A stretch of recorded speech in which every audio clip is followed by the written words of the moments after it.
Kejaksaan Negeri Jakarta Timur telah menerima pelimpahan tahap 2 kasus pencemaran nama baik Menko Marves Luhut Binsar Panjaitan.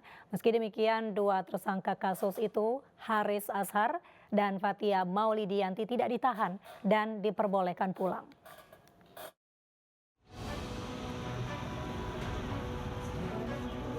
Dua kasus pencemaran nama baik Menko Marves Luhut Binsar Panjaitan, yakni Haris Azhar dan Fathia Maulidiyanti hadir di Kejaksaan Negeri Jakarta Timur Senin siang. Kejaksaan Negeri Jakarta Timur mengatakan dua tersangka diperbolehkan pulang dan tidak ditahan karena secara yuridis pasal yang disangkakan terhadap keduanya belum memenuhi kriteria penahanan.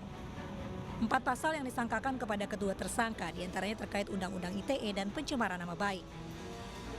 Dari tadi hasil proses semuanya berjalan dengan lancar ya, tapi ya kembali lagi saya tekankan bahwa apa yang kami sampaikan itu dan ini sudah berulang kali kayaknya setiap ada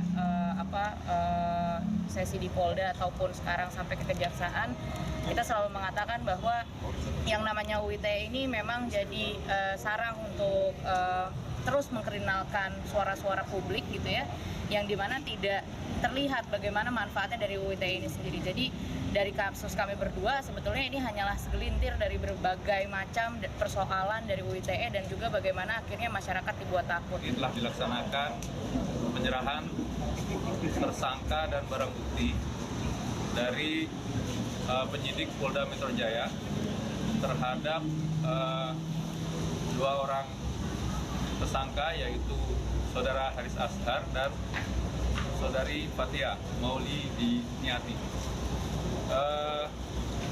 Sebagai informasi bahwa untuk dua tersangka tersebut telah dilakukan tahap 2 dengan lancar.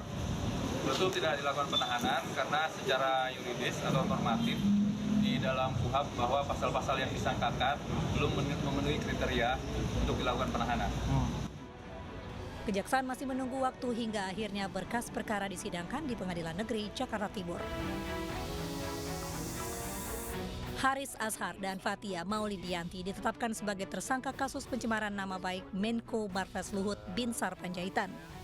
Kasus bermula saat keduanya mengaitkan nama Luhut dengan perusahaan bisnis tambang di Papua melalui video di channel YouTube Haris Azhar. Haris dan Fathia menyebut perusahaan bernama PT Tobakom Del Mandiri sebagai anak perusahaan Toba Sejahtera Group yang sahamnya dimiliki oleh Luhut Binsar Panjaitan.